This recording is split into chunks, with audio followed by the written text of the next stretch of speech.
Hello, you guys. Welcome back to Lily Reads.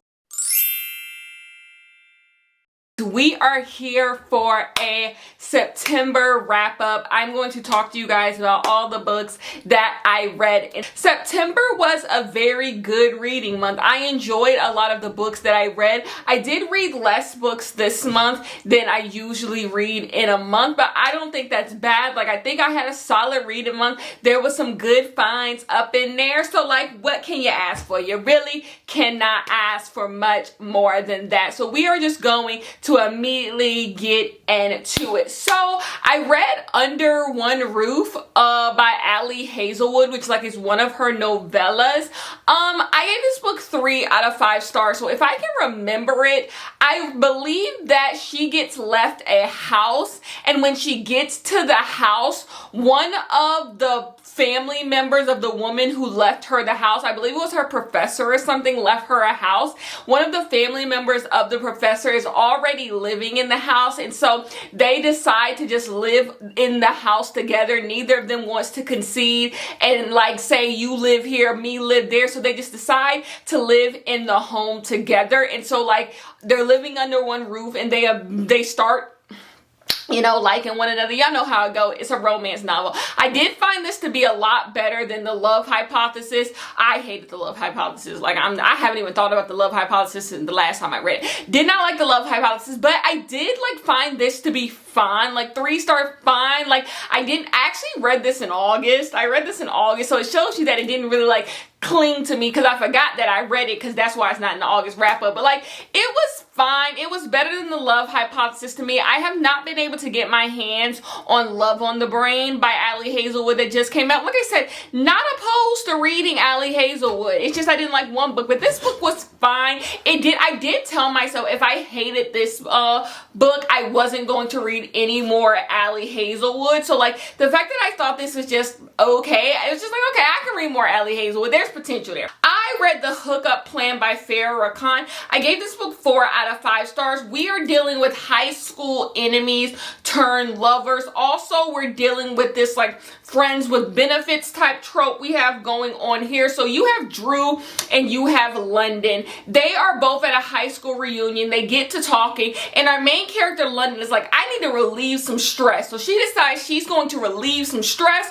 with Drew, and they embark on this sexual relationship with one another. Well, Drew is keeping a secret. Drew's secret is that he's actually going to be working at the hospital that London works at. So then we get another trope thrown into the mix. It's kind of workplace lovers, workplace friends with benefits, and they start, dealing with all of that. And of course, over time, a relationship grows. I really like this book. What I loved the most was our 2 main characters. You learn a lot about the 2 main characters. You learn what they have going on in their lives. I gave this book 4 out of 5 stars. No, I did not like it as much as the dating playbook, but I did really enjoy this book. I think Farah is a very strong writer, and I think you should pick it. Shipped by Angie Hockman.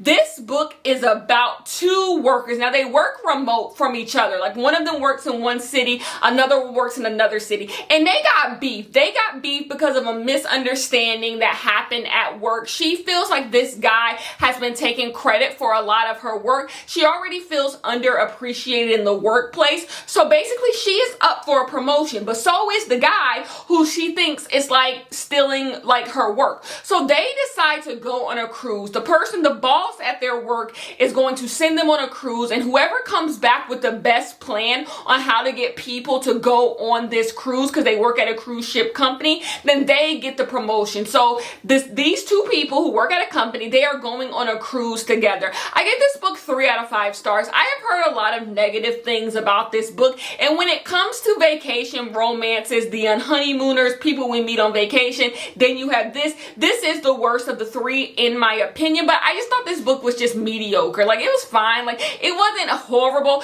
The main character was terrible. I am going to say that the main character did not have any charm to me that I feel like a main character needs to have. And also, for this to be a cruise ship type thing. It didn't feel very cruise ship. Like when I read a cruise ship book, I want cruise ship. I just want the excursions. I want the hijinks, and we really didn't get that either. I just felt like this book leaned into nothing. And for me, if you're going to do something, lean into it. That is literally my motto going into 2023. It is called leaning in. Don't have to do nothing. Don't have do nothing, because there's no, what's the point of life if you have to do everything? Lean in, fully lean.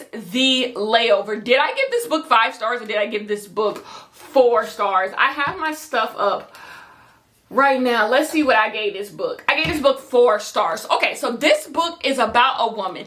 It is her last day at her flight attendant job. She has been a flight attendant for years, and she has decided to give up being a flight attendant because she is getting married and her fiance does not want her to work anymore, especially not work in a job that has her going all over the place. He's like, you need to be settled. It's time for you to be a housewife. You don't need to work there. So she gives up her job. She wants to be in this relationship, so she gives up the job. But when she gets there's a guy who has a very negative reputation who is going to be working this flight with her. And so she gets to know this guy, and there's going to be a layover in Bailey. So as she's on this layover in Bailey, she meets this guy, and she gets to know the other people on the crew, the flight attendant crew with her. She gets to know things about herself, and we have a romance somewhere in there. This book was really, really good. I do want to say, if you are someone who immediately wants the romance, you want the cutesy, you're not going to get this here. This is very introspective. This is very much our character getting to know what she wants,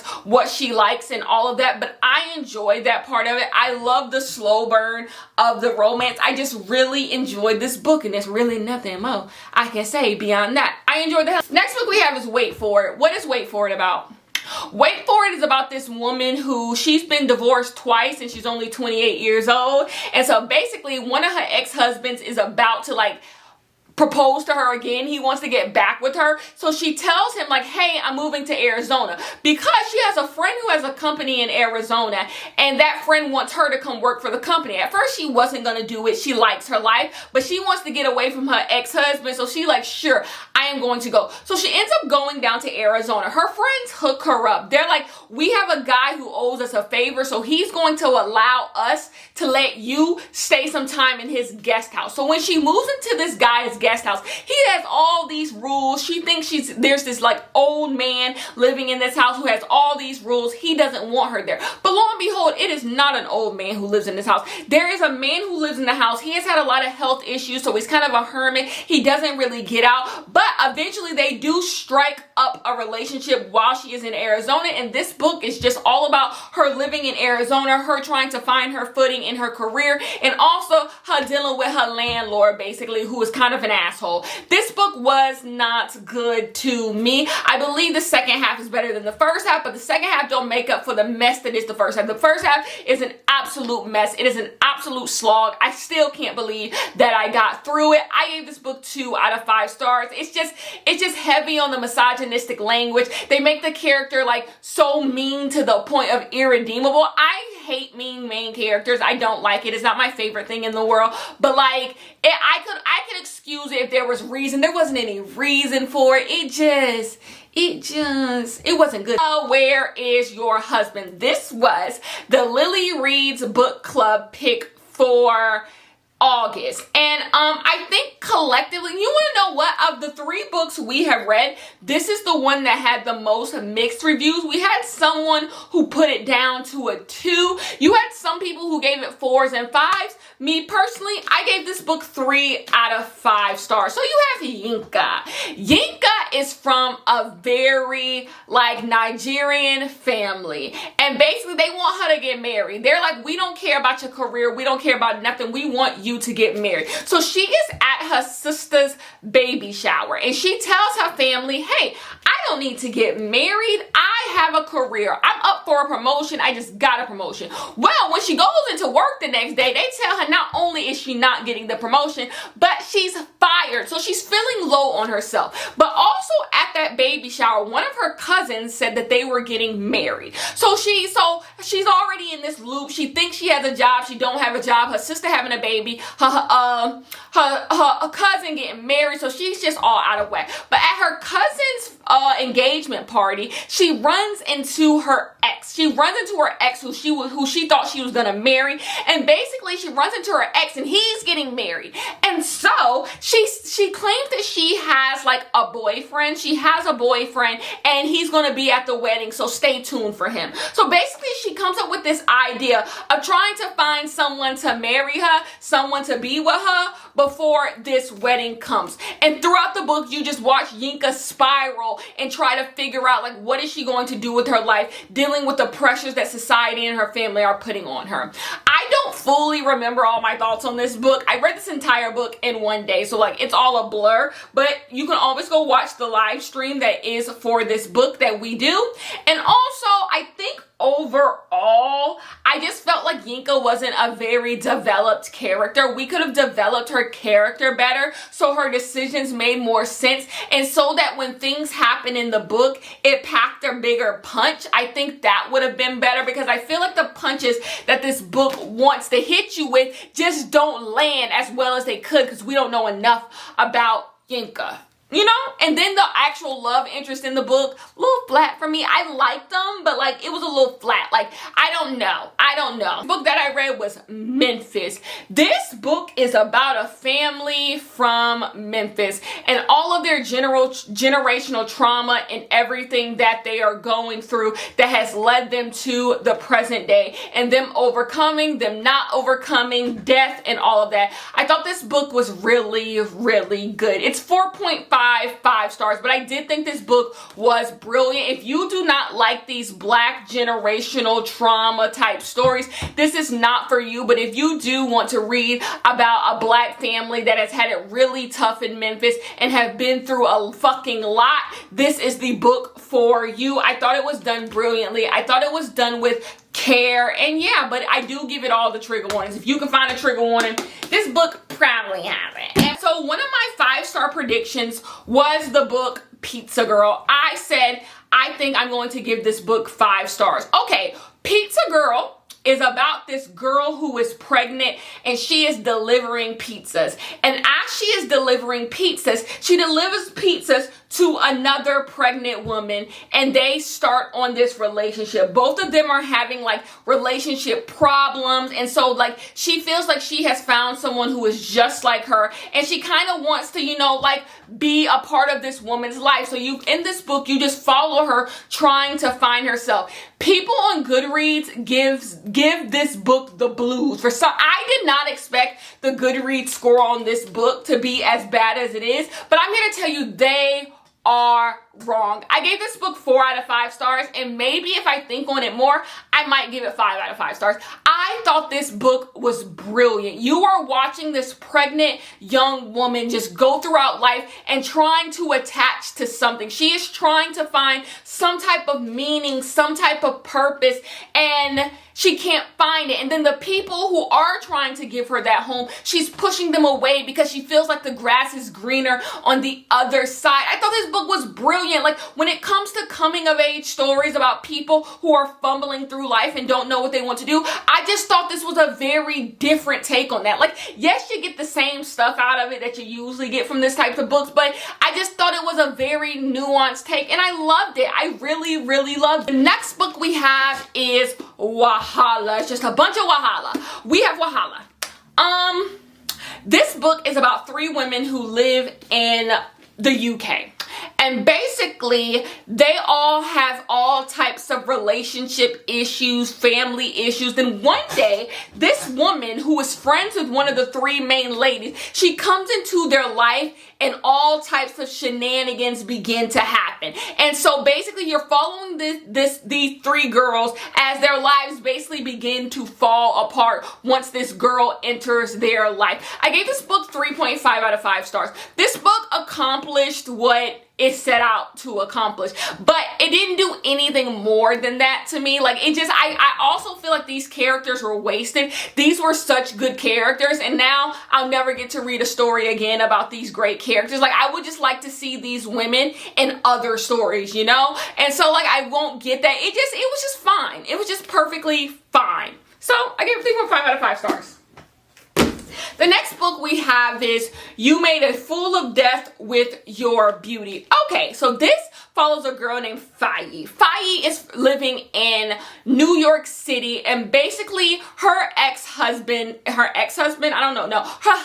dead. Her husband is dead, and to cope with that, she kind of just goes throughout life. She sleeps with who she wants to sleep with. She's kind of numb to love. She's numb to love. She doesn't want anything to do with it until one day she meets this guy, and then she meets this guy's friend, and through that they go over to Africa because he has given her an opportunity to show her art at some art show in Africa. I don't remember the country, but being there, she falls in love with his dad. And so basically we're following this girl as she deals with love, and should she go for love? Can she love again after losing her husband in a very tragic way? And all of that, her just trying to find herself. I gave this book 2 out of 5 stars. I thought this book was mess. I didn't like it. Yes, I read An Anonymous Girl by Greer Hendricks and Sarah Peckman. What is this book about? Do I remember what this book is about? So basically this girl is a makeup artist. And someone is sitting in her chair, and they tell her that they have this interview that they're going to do, and they're going to get paid money for it. And because this makeup artist, you know, she's a little late on her bills, she decides that she's going to do it instead. She's going to do the interview instead of the girl because she wants the funds that come with it. But when she goes in there, she realizes something is weird about this. These people know things about me, or they're trying to find out things about me that aren't really normal. But she continues to go to the interviews. And as she continues to go to the interviews, she realizes she's in a sticky situation. Everything is not what they seem. The people who are running this interview are invested in her in a way they should not be. I gave this book 2 out of 5 stars. This just did not work for me. None of the elements worked. The villain, the why are we doing this, the main character, I didn't love her intentions. I don't remember specifically. I'm sure there's a big reason why I didn't love it. I just don't remember it now. But the fact that I don't remember it tells you that I didn't like this book, and that's terrible because I love The Wife Between Us. The Wife Between Us is one of my favorite thrillers I read this year, but this just did not work for me. I found it boring, and then once we do get to the end, I want it to end. No, this one didn't work for me, so I did give it 2 out of 5 stars. The next book we have is The Intimacy Experiment, one of my favorite books that I read this year and definitely in this month. So basically we have a rabbi and we have a sex worker, and they decide to team up to be able to teach the Jewish community how to have intimate relationships and how to respect their boundaries. Basically, there's a lot of pushback, there's a lot of stuff, but eventually they start to find a common ground. Even though they're different, they start to find a common ground and start to like each other. I like this book. I like this book a lot. I just like these two people coming from different walks of life, coming together and falling in love. This had one of my favorite sex scenes of the year. 5 out of 5 stars. If you have not picked up The Intimacy Experiment, I didn't sell it that well, but like, just go for it. We have Carrie Soto is back. Loved it. 4.5 out of 5 stars. So this book follows Carrie Soto. If you should remember Carrie Soto from Malibu Rising, if you read it, because Carrie Soto slept with Nina's mama husband, Mike Riva. And basically in this, Carrie Soto wants to make her return to tennis. She has been a tennis player, but now her tennis days are long behind her after she fucked up her knee. But she wants to make her return because there is a young girl who is about to win more majors than she has ever had in tennis. So she's like, I need to come back. I need to come back and I need to reclaim my title. So she is going to play the US Open, the French Open, Wimbledon, and one more, the Australian Open, something like that. She is going to play all of those and see what she can win to get her title, to be able to be leader on the title board. And basically you're following Carrie Soto's life. I thought this book was brilliant. I thought this book was so much fun. When it comes to just enjoying a book, not thinking too deeply into it, Carrie Soto is back. It's just a good time. I love this, and I love Malibu Rising. Like, I just love just a good time. So Taylor Jenkins Reid, you're kind of a mother to me. But that's it. That's the end of the video. That is what we read this month. And yeah, I will see you guys for my October wrap up, which will be all spooky, all scary. Anyways, I love you guys so much.